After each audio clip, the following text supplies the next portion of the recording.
Ulf Nielsen right after these words. Potvin for Gled, that Ulf Nielsen. 2 periods, the New York Rangers hold a 3-0 lead over the New York Islanders. My guest, former New York Ranger, Ulf Nielsen. And Ulf, before we talk about your upcoming game, your thoughts on tonight's game? Well, I think the Rangers really are putting it together now. They seem to be very confident off the ice, and they've had a really good power play the whole season, and tonight they scored 3 of them. What do you like about their team right now, Ulfie, over from what you saw earlier this season? Well, I think that it looks like they're really helping each other out there on the ice, and it looks like Esposito and his crew have put together kind of a group of players that really seems to want to play together. How about mobility? Do you see a lot more of that in puck handling skills? Well, I think the defense especially has changed a lot since the beginning of the season.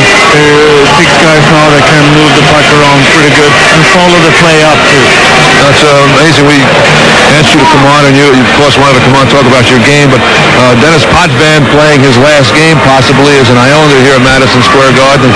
He has taken many boos and of course has had many things said to him while he's played at Madison Square Garden, all resulting from a body check he threw against you back, what was that, 1979? I don't remember the exact year, but you recall that night, I'm sure. You fractured your ankle, broke your ankle, and you really never returned fully to the way you were playing before that. No, that's true, and it was really such a great season that I had before I got hurt, and that was 79 when we got to the Stanley Cup final and lost to Montreal. But I think what is happening is that we would have loved to have the Rangers, and these fans in this place are really great. But if Denis Potvin would have played for this team, they would have loved it. Oh, absolutely. Do you ever blame him or think back? Have you seen the plays on replay? I have not really seen the play on the replay, but I've been hitting harder than that and haven't been hurt before, so it was just a freak accident. All right, you're putting the skates on once again, and you look like you can play. In fact, you still dangle as well as you did back then and handle the puck. Tell us about your upcoming game. Well, this year, 1988, is the 350th anniversary when the first Swede came over and helped create this country. And you stuck that one in good, all right. And the company that I'm working for now, Active, is really an interesting corporate culture. Every Thursday they close the office and they play hockey to give everybody a chance to hit the boss a little bit. And they take this opportunity now to challenge, because it's been going on so many things, so many nice things with the anniversary. And now we're really going to come down to a grudge match. We're going to beat the Americans, really. And so Anders Hedberg and myself, Stefan Persson, and coming over here, and Tommy Bergman, I play for Detroit, going to challenge Brad Park, Ed Giacomin, John Davison, and we have 2 great coaches. Will be Matt Wilander and John McEnroe. And in intermission we'll have some penalty shots with 2 former great heavyweight champions, Ingmar Johansson against Floyd Patterson. I think it's going to be a lot of fun, and I have a good sports marketing firm helping me put it together with Robbie Ingram and his crew. This is for the fans that want to come. How do they go about it? Well, they can call in to Capital Sports, and the phone number to them is 212-319-7770. And this is actually just a free game to come in? Well, what we're doing is that 2/3 of the garden we're giving away free.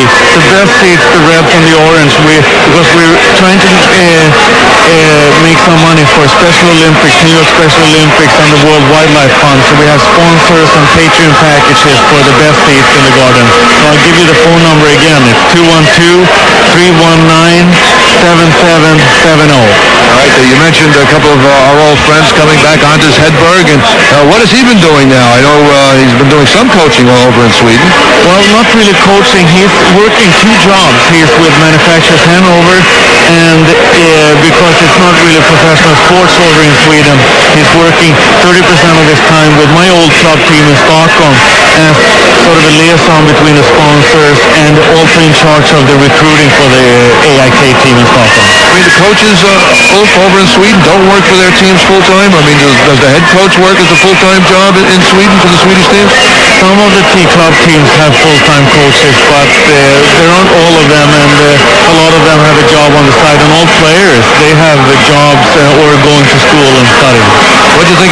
Olympics, and Sweden taking the bronze, but the overall picture for the Olympics.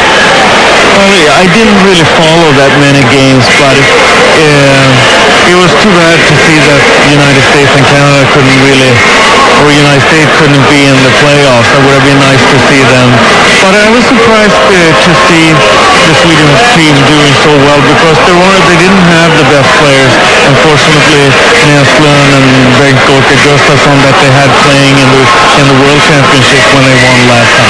Do you think there was too much pressure put on the American team because they won the Olympics back in 1980 and really people expected too much from, or should not have expected as much from that U.S. team? I think the 1980 situation was really a miracle on ice, and that's what it's called, and that's going to be very hard for an American team to live up to that after, because the Russians, they are so scientific professionals, and when they play the Olympics, they play it on a large ice surface, and that's when they're so much better than 20 feet left in the NHL. All right, Ulf Nielsen, Anders Hedberg, Tommy Bergman, and quite a few of the Swedish players are playing against a lot of the North Americans, and that's a week from Sunday on March 20th. You want to come see it, it's please phone 212-319-7770 for some tickets. Thank you, Wolfie. Thank you very much, Sal. Ulf Nielsen, our guest here, the New York On it, able to keep in, throws back behind the net. Denis there, try to poke it loose. Dahlin broke it up, centering attempt, batted away by Leiter, ends up at the near corner. Rangers still on it. Out it goes to Shaw at the point. His shot wide. Goaltender Rudy flipping it around. Kerr gets to it. Try to clear. Could not. Leach keeping it. A screen shot. And it's off the mask of Rudy and bounds to the near corner. Now Lauer looks to clear. He's dumped on the play. Islanders having difficulty getting out. Leiter recaptures. Swings it around. Deneen shoots it up to center ice to Lauer. And Lauer able to throw in across the Ranger line. Then recovers and shoots. Save made off the rebound. Basson is stopped somehow by Van Beesbrook. What a save. A sprawling save on the funnel by Bob Basson. Unbelievable play, Marv. The Rangers' Brian Leach made a heck of a play taking Kerr out. However, the puck still ended up deep in the zone, and Dale Henry twisted around and got it on net. Now, Bob Basson, who has really done an excellent job as a checker for the Islanders, was all by himself at an empty net. All Van Beesbrook could do was dive across with just his stick extended. Made the save. Basson hasn't scored a goal his last 44 games and had an empty net and couldn't put it in as Van Beesbrook beat him to the empty side. Face to the right of Van Beesbrook, who has been on a roll. Off the draw. It's cleared out of the zone. Darryl Diddick comes back for it, swings it around to the rookie defenseman, Jeff Norton. Norton cuts back behind his blue line, returns to Diddick, sweeps his way to center, bounces it in, left side of the Ranger goal. Patrick back, takes a hit from Gilbert. Patrick winds it around. Gilbert keeps it in, though. Gilbert out to the point to Norton. Norton checked by Nyland, taken to the boards, is hit down by Nyland. Nyland clears it ahead. Kissio starts up on the right wing, skating to center, weaves his way across the Islander line. He breaks wide. He moves to the corner, hit by Sutter. Throws behind the goal, though, and it's broken up. Here's Sutter, flipping it around the boards, out of the zone. Intercepted at center by Shaw, throwing to Leach. Leach and Shaw now on the back line. Now the pass to Nyland, broken up by Sutter. Batted away, recovered by Leach. Works his way to the Islander line. Looks to split through, but took a bump from Leiter and lost control. Leiter comes away with it. As both clubs change on the fly. Leiter skates to center. He's to the Ranger line. Looks for the shot, then lost it. Okladnik stick checks it away. He can't control. Makela does, but he puts the Islanders offside, and play is stopped. 2.5 minutes gone by. In the third, it's the Rangers 3, Islanders nothing. If you're considering a new luxury car, consider this. Leiter back for it, bangs it off the boards. Deneen tried to clear, could not get it by Hardy. A drive from the point.